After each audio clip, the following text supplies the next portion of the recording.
তৃণমূল শ্রমিক সংগঠনের বৈঠক ঘিরে ধুন্ধুমার, বচসা থেকে হাতাহাতি, উত্তপ্ত দুর্গাপুরে বি জোনের দেশবন্ধু ভবন। এটাই হচ্ছে তৃণমূলের কালচার, কটাক্ষে বিজেপি। অভিযোগ, তৃণমূল শ্রমিক সংগঠনের কোর কমিটির সদস্য মানস অধিকারী এবং শ্রমিক সংগঠন নেতা অমর শঙ্কর দাসের নেতৃত্বে তৃণমূল শ্রমিক সংগঠন পরিচালিত দুর্গাপুর ইস্পাত কারখানা মজদুর ইউনিয়নের নামে বোনাস সংক্রান্ত বিষয় নিয়ে সভা ডাকা হয়। সেই সভায় ডাকা হয়নি দুর্গাপুর ইস্পাত কারখানা মজদুর ইউনিয়নের স্থায়ী শ্রমিকদের বলে অভিযোগ। বহিরাগতদের নিয়ে এসে করা হচ্ছিল এই সভা বলে অভিযোগ। অ্যাসিস্ট্যান্ট সাধারণ সম্পাদক স্নেহাশিস ঘোষের অভিযোগ, তৃণমূল শ্রমিক সংগঠন পরিচালিত দুর্গাপুর ইস্পাত কারখানা মজদুর ইউনিয়নের ব্যানারে বৈঠক হচ্ছে দেশবন্ধু ভবনে। সেখানে বাইরের কিছু লোককে নিয়ে এবং বাউন্সারকে নিয়ে এই বৈঠক করা হচ্ছে। এই বাউন্সাররা তাই শ্রমিকদের ঢুকতে বাধাও দেয়। নিজস্ব ভবন থাকা সত্ত্বেও এই ভবনে কেন ইস্পাত কারখানার মজদুর ইউনিয়নের নাম ভাঙিয়ে এই বৈঠক করা হচ্ছিল, আমরা এই প্রশ্ন করেছি। আমাদের কর্মীরা তার প্রতিবাদ করেছে। আমরা হল থেকে বেরিয়ে যেতে বলেছি। তৃণমূল শ্রমিক সংগঠনের নামে যারা কালিমা লিপ্ত করতে চাইছে তাদের বিরুদ্ধে আমাদের প্রতিবাদ হয়েছে। আমাদের মনে হচ্ছে এরা একটা থার্ড ফ্রন্ট কিছু খুলতে চাইছেন। দুর্গাপুর স্টিল প্ল্যান্ট মজদুর ইউনিয়নকে তারা ভাঙতে চাইছেন। হ্যাঁ, এই দুর্গাপুর স্টিল প্ল্যান্ট মজদুর ইউনিয়নকে যেটা সুষ্ঠুভাবে চলছে তারা সেটাকে ভাঙতে চায়। এটাই হচ্ছে তাদের মোটো। এবং দুর্গাপুর স্টিল প্ল্যান্টকে তারা তাই রিটায়ারের মুখে এসে গেছেন। আমরা তাদেরকে বারে বারে বলছি যে নতুন ছেলেদের হাতে দায়িত্ব তুলে দিয়ে আমরা সরে যেতে চাই, কিন্তু তারা চাইছেন ক্ষমতাটাকে আঁকড়ে ধরে রাখতে। তারা অবশ্যই আমাদের এখন যেটা মনে হচ্ছে যে তারা গোষ্ঠীদ্বন্দ্বের করতে চাইছেন এবং সাধারণ মানুষকে গোষ্ঠীদ্বন্দ্বের শিকার হতে বাধ্য করেছে। আমরা সেটা জানি না, আমরা জানতামই না। মিটিং ডাকা হয়েছে, পরবর্তীকালে আমরা জানতে পারি, জেনে আজকে আমরা এখানে এসেছি। আমি তো বললাম একটু আগে যে অমর শঙ্কর দাস মিটিংটা কল করেছিলেন জেনারেলি, তার সঙ্গে 7-8 জন ছিলেন, কিন্তু তাদের মধ্যে 2 জন সই জাল করা হয়েছিল এবং তারা সেটা নিজেরাও স্বীকার করেছেন এবং তারা চেষ্টা করেছেন। তারা আজকে মিটিংয়ে আসেননি, কিন্তু আমাদের সঙ্গে তারা এসেছিলেন।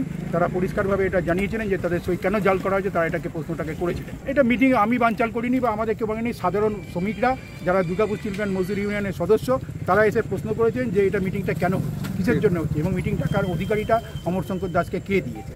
পাল্টা তৃণমূল শ্রমিক সংগঠনের কোর কমিটির সদস্য মানস অধিকারী বলেন, আমি এই বৈঠকে ছিলাম না, সুতরাং ভিত্তিহীন অভিযোগ। বোনাস সংক্রান্ত এবং পেনশন সংক্রান্ত বিষয় নিয়ে স্থায়ী শ্রমিকরা বৈঠক করেছে, অন্যদিকে অস্থায়ী শ্রমিকরাও বৈঠক করেছে। তারপর দীর্ঘদিন ধরে দুর্গাপুর ইস্পাত কারখানা মজদুর ইউনিয়ন কোনো সাধারণ সভা করেনি, সেই জন্যই আজকের এই সভা। না, এটা সম্পূর্ণ মিথ্যে অভিযোগ। কারণ মিটিংটি কল করেছিলেন 21 দিন আগে, নোটিশ দেওয়া হয়েছে আমি যতদূর জানি, এবং আমাকে ওখানে ইনভাইট করা হয়েছিল। তো এটা বিভ্রান্তিকর অভিযোগ।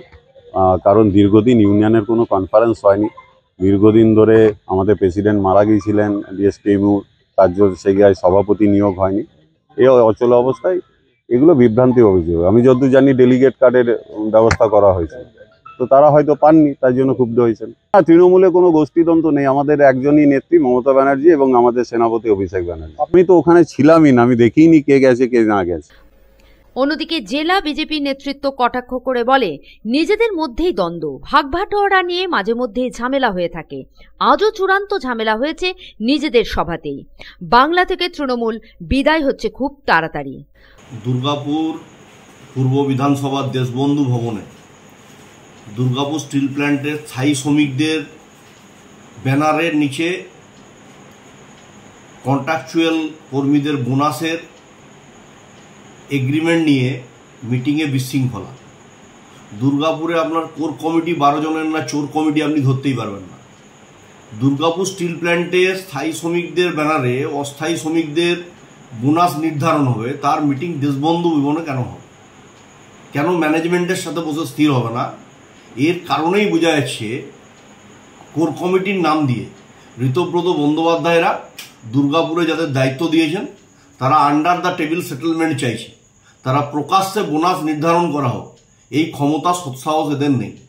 এরা সর্বত্র সিন্ডিকেট রাজ তৈরি করেছে। এই সিন্ডিকেট রাজের বিরুদ্ধে আমাদের হচ্ছে বিরোধিতা। আমরা এর তীব্র প্রতিবাদ জানাচ্ছি। সেন্ট্রাল লেবার কমিশনারের নির্দেশিকা অনুযায়ী অবিলম্বে বোনাস দিতে হবে।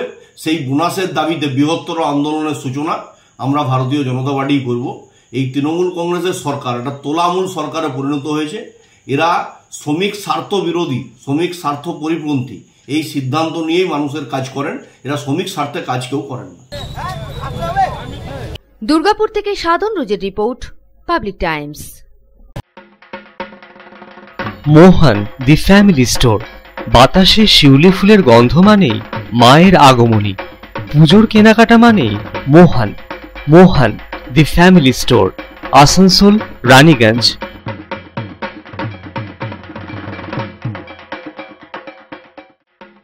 दुर्गा पूजा हो या दीपावली या हो कोई भी उत्सव, कपड़ों की खरीदारी के लिए आपकी पहली पसंद मोहन दी फैमिली स्टोर।